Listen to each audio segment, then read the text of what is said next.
भैया तुमने सुना? रात है क्या? वो आ रही है। फिर वही ज्योत्सना। रात है ख्वाब की। कितने साल हो गए? 8 साल। कोई फोन, कोई message?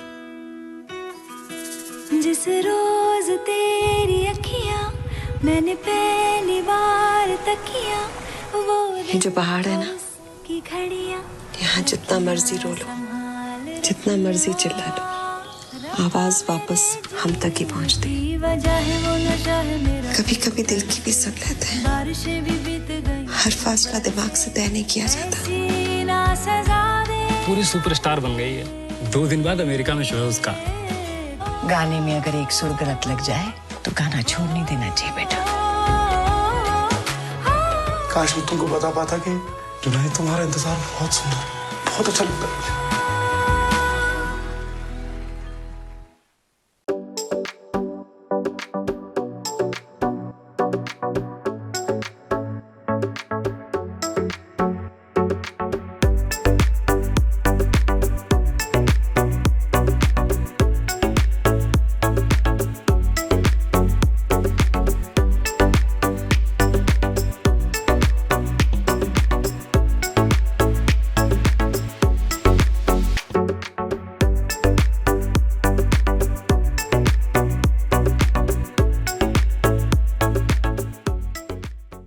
I find it very hard to kind of talk about you in very crisp sentences because Sarthak Dasgupta is a filmmaker, he's an author, he's somebody who's trained as a classical singer, who's an avid photographer, a traveler, a family man, kitchen gardener, and collector of synchronicities. And also somebody who once said that in life you need wisdom and patience more than information.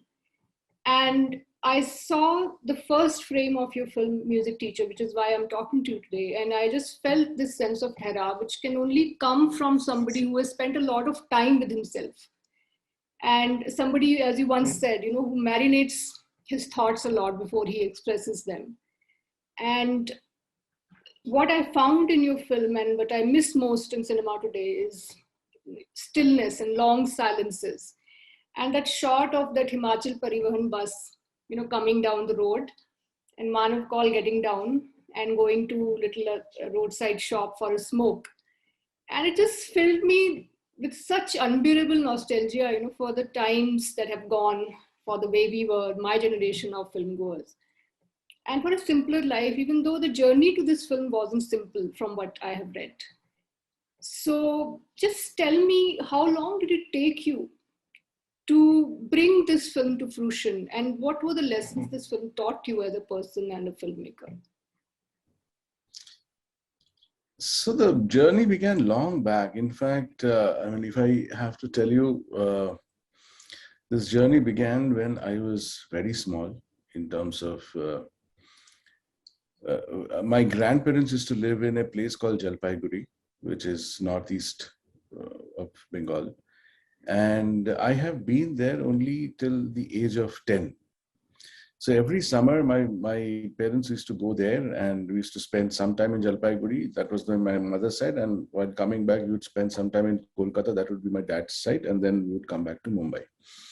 Now, during that little stay in Jalpaiguri, I imbibed a lot of images and, that whole milieu of there's a massive house and only my grandparents used to stay. During that time, my cousins used to come because my other aunts would also come because, there's one jalsa used to happen there. And we would sit outside. There's a nice big open area and lychee trees, 2 of them. And my grandmother would sit and we all would sit and we would play around and just listen to a lot of stories, So my mother and her sisters would come after a long time, after almost a year, and they would get their fill of their stories from my grandmother.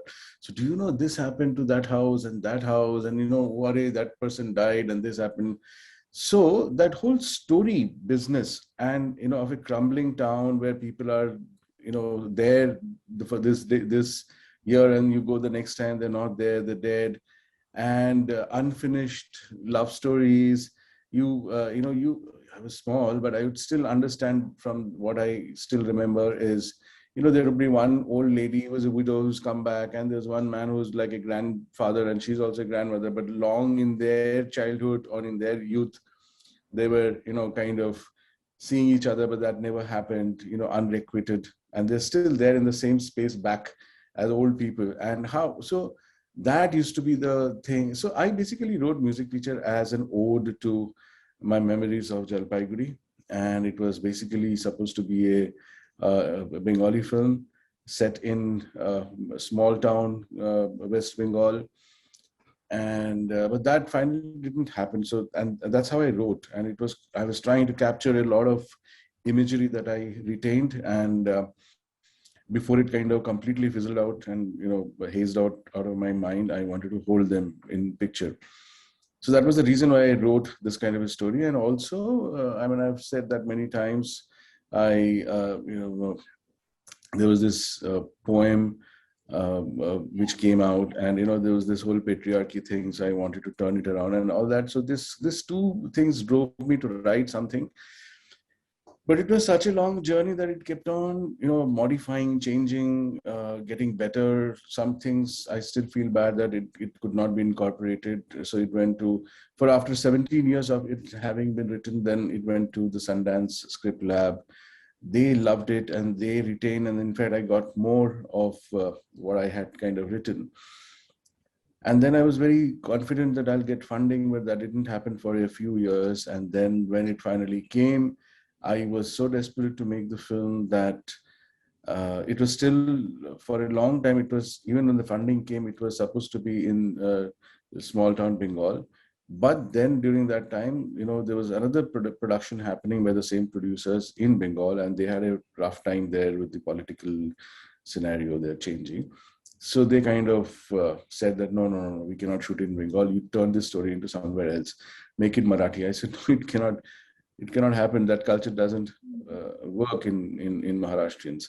Then they said, okay, take it to Banaras. I said, no, I do not know Banaras. Possibly it could happen. So, but I kept, and I keep driving in the Himachal. So I just kind of, we were throwing places where this film could be made. So I just threw Himachal, and it kind of, everyone liked it. And then I had to rewrite it to fit into Himachali space. So it worked to an extent, because that the beauty of Himachal came.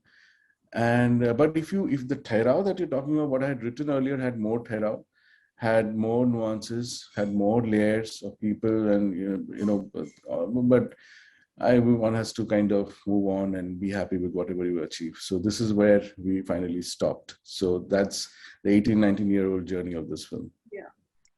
And also, very interestingly, like you mentioned the poem, it was by Joy Goswami, if I remember. Joy Goswami, yeah, yes. My pronunciation Bengali is not very good. It was Beni Madhav, Amit. Beni Madhav, yeah. So I retained the name Beni. Yeah.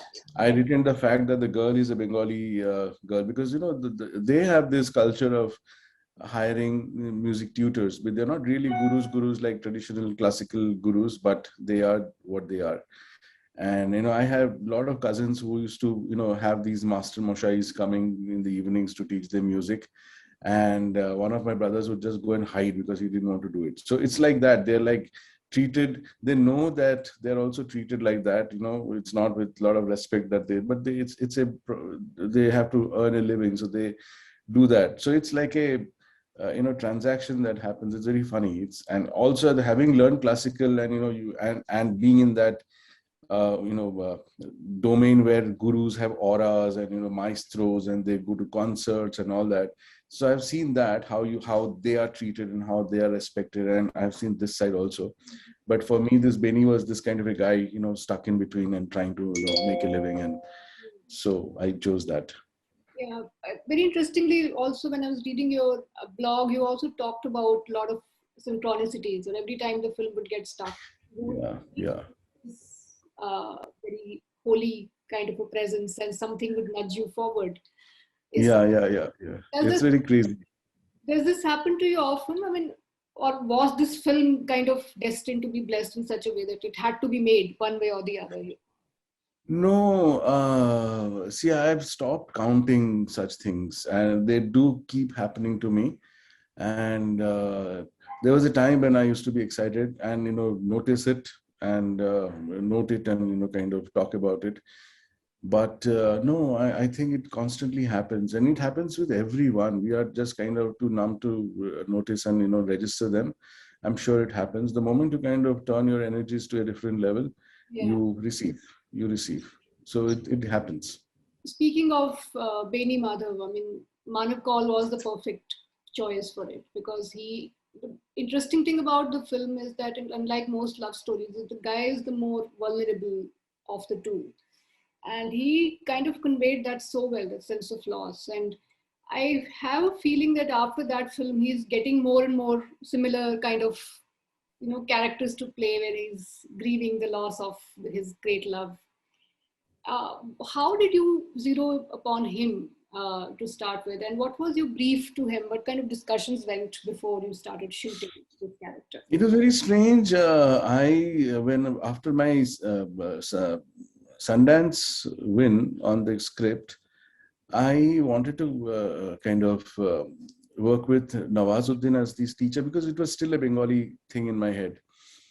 Then I thought that, okay, I'll make it into Hindi, but they'll keep the milieu Bengali. So, and Nawaz would fit that kind of a character who is, unloved, unlooked at, kind of a, bichara music teacher at that point of time.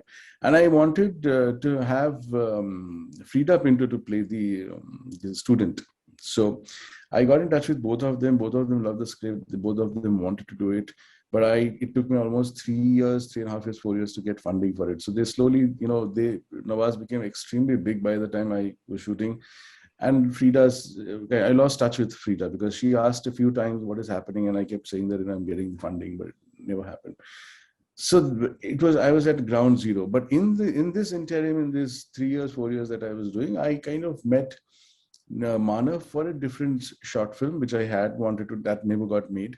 And I met him for that. And he said that, look, I know you're making that film with Nawaz, but you have to promise me only then I'll do this short film. I said, what? You'll have to audition me for it. I said, why? How do you know about this?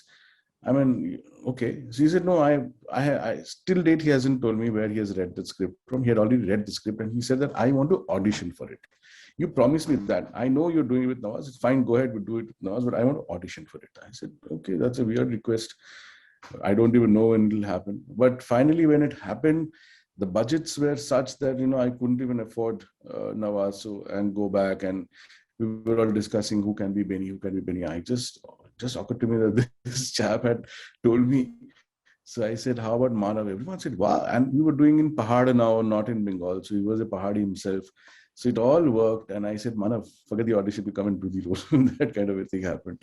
And he said, absolutely. It was mine. I knew I would get it. So my brief was nothing. A brief was, he got it right very much. Once in a while during our little readings, we would discuss the moments, not exactly his character or anyone else's character, and what the moments, what is going on there in that moment, who is coming from where, who is expecting what out of that moment.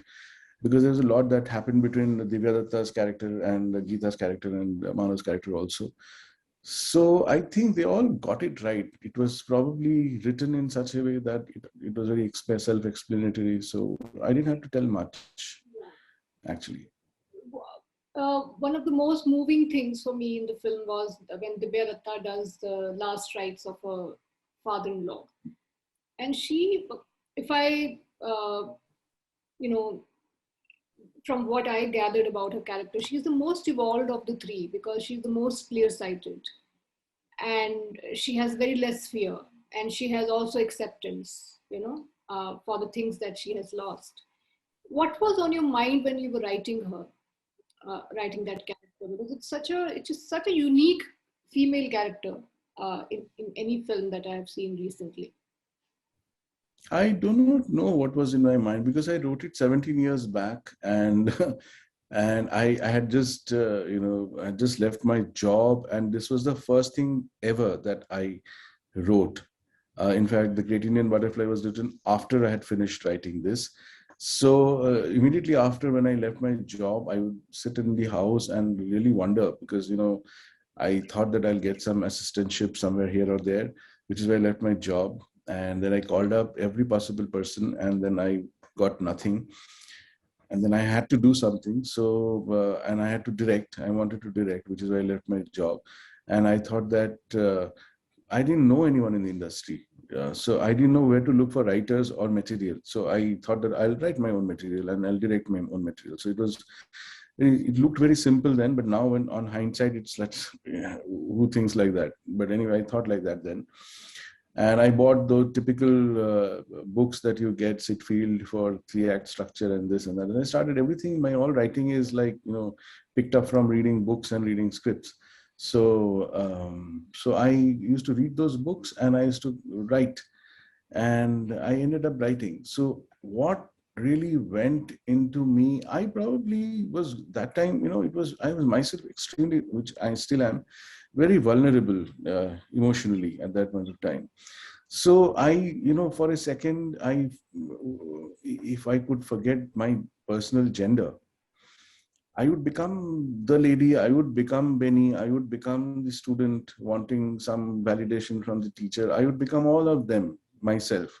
And it was very seamless becoming as I would write, when I'm writing Manav's character or this character, that character. I become so vulnerable. And within that, that will to go on, will to let go, will to stay on path. So it was basically me masquerading in 3 different characters, trying to kind of get somewhere, I guess. And that's always the case, actually, for writers. Now that you're an established filmmaker, when you look back at your work, when you see the film after it's been shot, do you sometimes see like glimpses of a filmmaker that you have admired?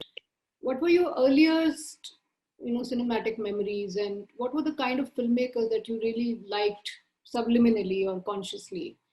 So what happened was, when I was doing my MBA in Symbiosis Pune, the campus has now changed to a very nice, beautiful place. There used to be on the Law College Road earlier, very close to FTII. So I used to hang out in FTII with a lot of friends who were doing their film studies. And I didn't get place in the hostel because it was a small campus then. And so we had taken a flat, 4 of us. So I had to walk to my institute and walk back, and exactly in between used to be this FTII gate. So often I would, instead of going to the college, go into FTII, or while coming back, instead of going home, I would get into FTII. So that happened. So Film Institute has this daily screening every day, all days at 6 o'clock or something like that in the evening. They have a beautiful auditorium, and it's a very weird kind of viewing. I remember 27 years back that people would walk in, walk out, and people would be generally sitting, and someone would come, and in the dark, you don't know who's sitting where. They'll just call out someone's name, and beep somewhere would get up and go. They would not, sit and watch the whole thing. So that's where they would be, and people would come, walk. Some boyfriend is calling the girlfriend is calling the boyfriend, they walk out and go. And for me, I would just go. By the time I would reach, after finishing my MBA classes, and reach, sometimes often the films would have already begun. So I wouldn't know which film I'm watching, who was the director, nothing.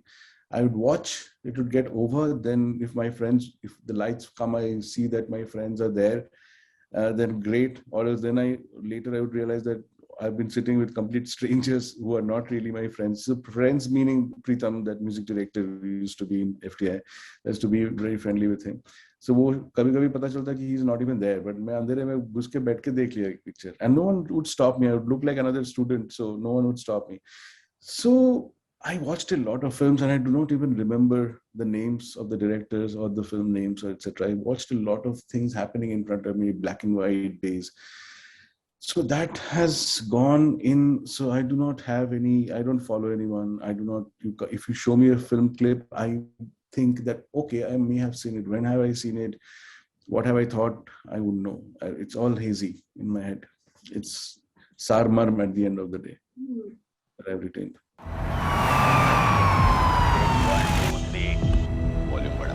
Raynagar के बस्ती वालों, हम पूरी कार्रवाई शांति से करना चाहते हैं। ये बेगुनाह औरतों को सजा दिलवा के केस क्लोज करवाना चाहते हैं बस। हमारी आवाज सुननी पड़ेगी। उन औरतों ने कुछ नहीं किया है। हमें एक फैक्ट फाइंडिंग कमेटी बनानी होगी। इस केस से जुड़ी हर प्रेजुडिस को और पूर्व धारणाओं को कमरे से बाहर निकल दीजिए।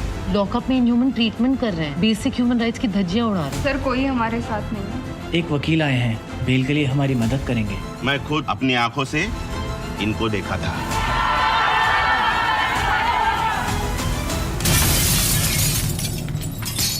कौन था? कौन है? Hello postman.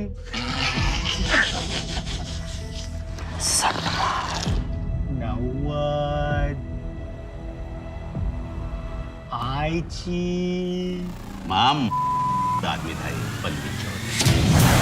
हम आपसे ये जानना चाहते हैं कि उस दिन बल्ली चौधरी को क्यों मारा गया? इसके ऊपर केस क्या था? थोड़े बहुत मॉलेस्टेशन और रेप केस, बस ऐसे ही टाइम पास। इतने सालों से कुछ भी नहीं और सिर्फ एक दिन में 40 FIR। आप सब इतने टाइम से कैसे सह रहे हो ये सब? He was innocent until proven guilty. तुम्हें मैं पसंद नहीं था? आज पहली बार ऐसा लग रहा है कि the law has paid. जाति के बारे में क्यों ना बोलूं सर, जब हर पल हमें हमारी औकात याद दिलाई जाती है।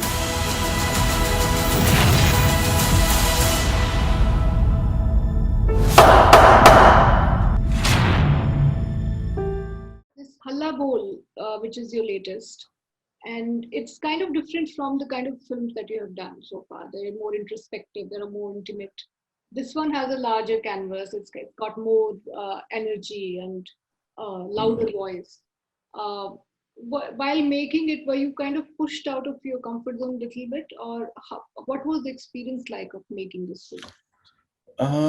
The experience was good and bad, but what I took away from the film and what I like about the film is the fact that I could again handle something that's extremely brutal and dark in a way that's artistic. So, for example, while writing the film and even after having written before I shot, I was quite worried that, you know, I'll have to show brutalization of women in a particular, because I have to, and it has been written. There are rapes happening and violations happening, which are very psychologically damning, and for me, I'm slightly a peace-loving kind of a person, so it becomes very difficult for me to even, you know, get into it and ask the actors to do certain things. You know, I didn't know how I'll negotiate those things, but when finally it came to actually shooting those sequences, especially, and I think I've done really well. And you know, it's gruesome. At the same time, you can actually sit. It's not. I'm not kind of making any kind of what do you call? I'm not glamorizing the brutality. At the same time, I'm not shying away from it. It's the correct sur. I think I got the correct sur, and it's happening. And the guy is violating that woman right in front of everyone. There's a child, there's a mother, and at the same time, you know, it's not that I just show reactions of the people. I do not show what exactly is happening there.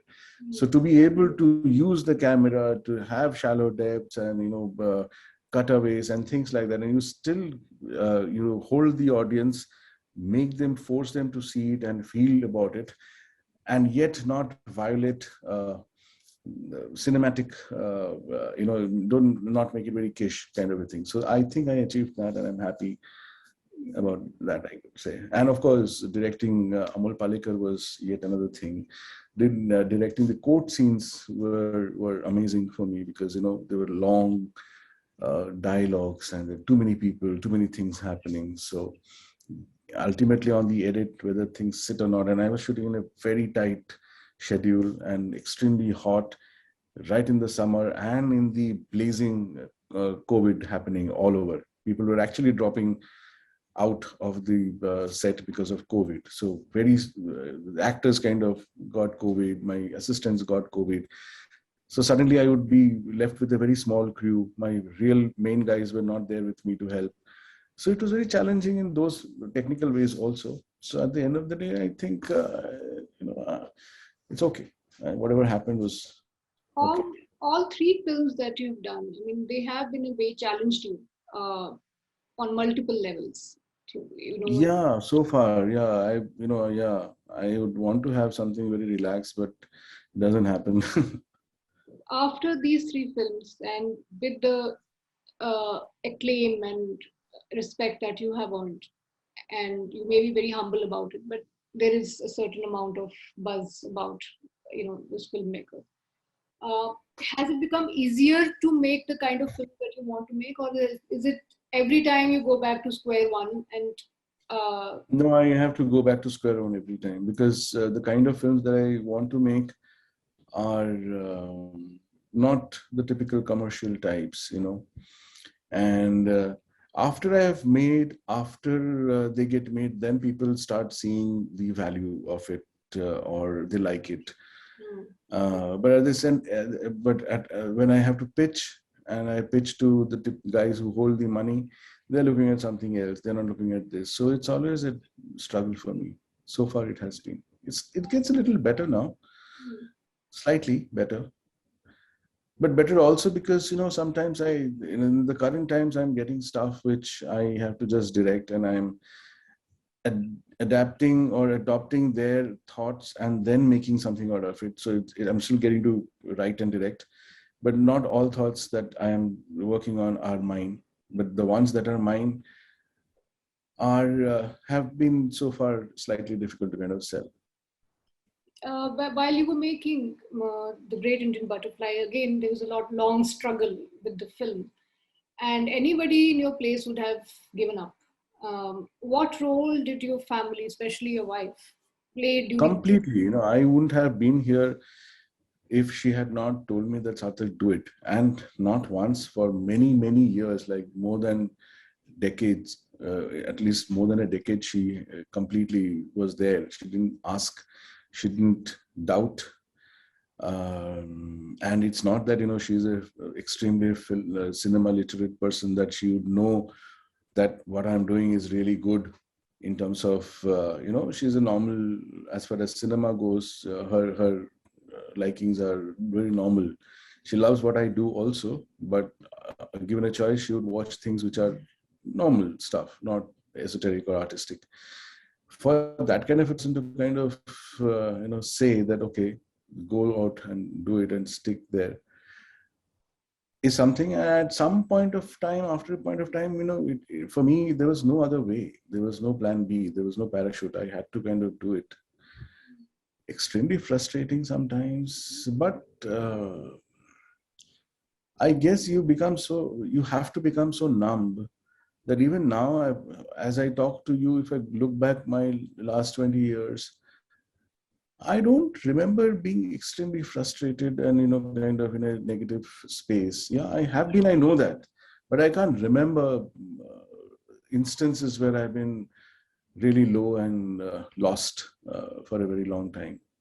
I'm sure they were there, but I've forgotten them. You wrote in the introduction of your website, that you're a filmmaker and a global citizen, and you want to bridge gaps, with love, with compassion and art. I'm not sure how easy it is to do that in today's times, but given all the resources at the universe's disposal, if you had, what kind of a film would you like to make? It's the answer to this question is not that way. The thing is, you bridge by becoming someone. You don't go. It's not a outward thing. You become someone, and then whatever you do bridges. So that's the journey for me. To become someone, to become calm, to become compassionate, to understand both sides, deal with hate. There's hate both sides, but then finding that center is what I mean. And if I can do that, then whatever I do is going to heal people. He's going to bridge gaps, and he's going to kind of. And since my art is cinema writing and visual and imagery space and music also to an extent, whatever I do will hopefully kind of bridge. But that doesn't mean that I'm making only love stories or healing stories. I also enjoy dark stuff, and I've written dark stuff, and they're going to come soon. I've written a massive a web series which is almost shoot is over, which I'm not directing, I've just written. It's a action thriller, hardcore. So what I basically end up, the common denominator in what I do is probably psychology. Now, I'm not a psychology student as such, but I get the psychology right, and I can quickly become my character, and I can think, put myself in their shoes and become those persons and think. So that my psychologies are correct, their motivations are correct. Under circumstances, what they do and what they do not do tend to be correct. So they don't go out of the, I don't end up writing, so far has so happened that I have not ended up writing something which is actually doesn't happen in the real world. So it's a good thing, bad thing, dark thing, violation, but person is, uska sur correct hota hai, usually so far.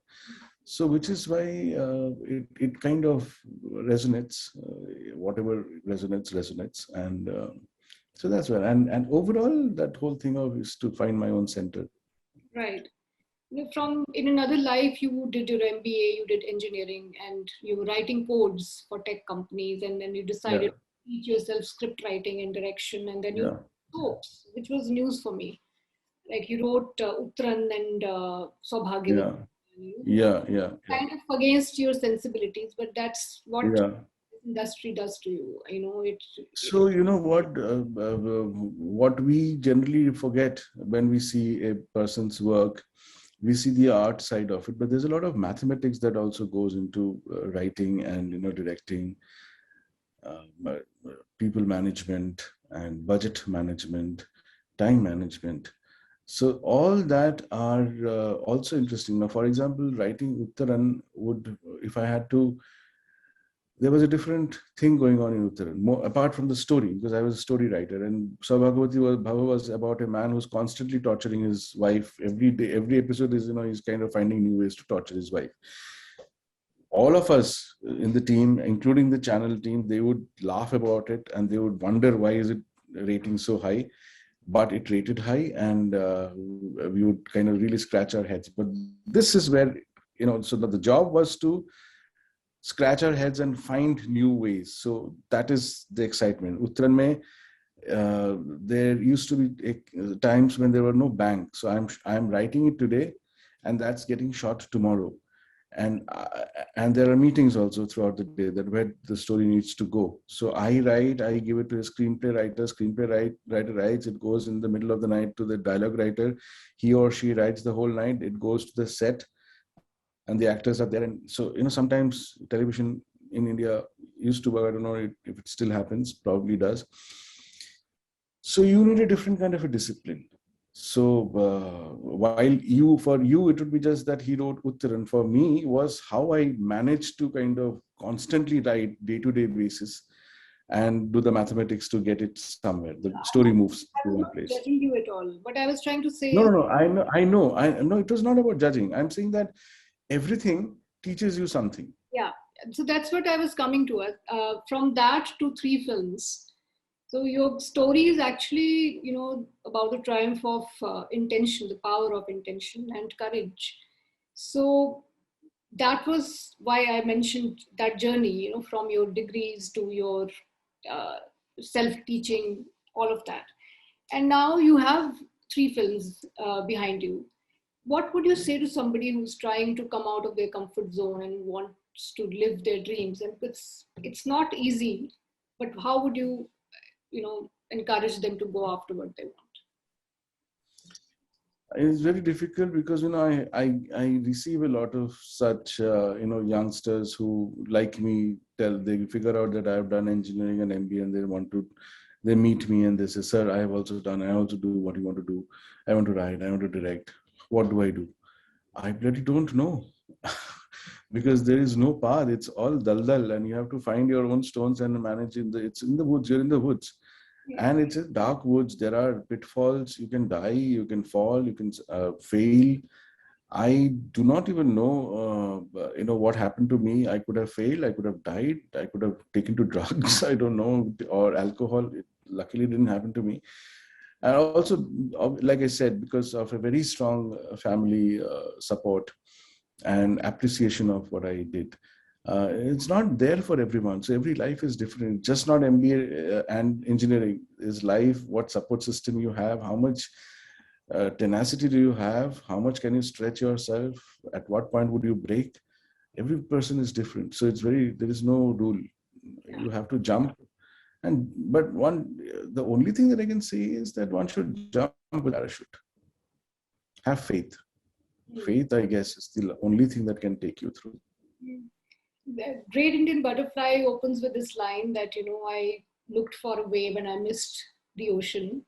So I just hope that you'll keep looking for the ocean and for the larger truths, so that through your gaze we can look at them as well. Thank you. Thank you for your time. Thank you so much. Thank you. Being so patient and so present in your filmmaking and in your life. Thank you. Thank you so much. Thank you.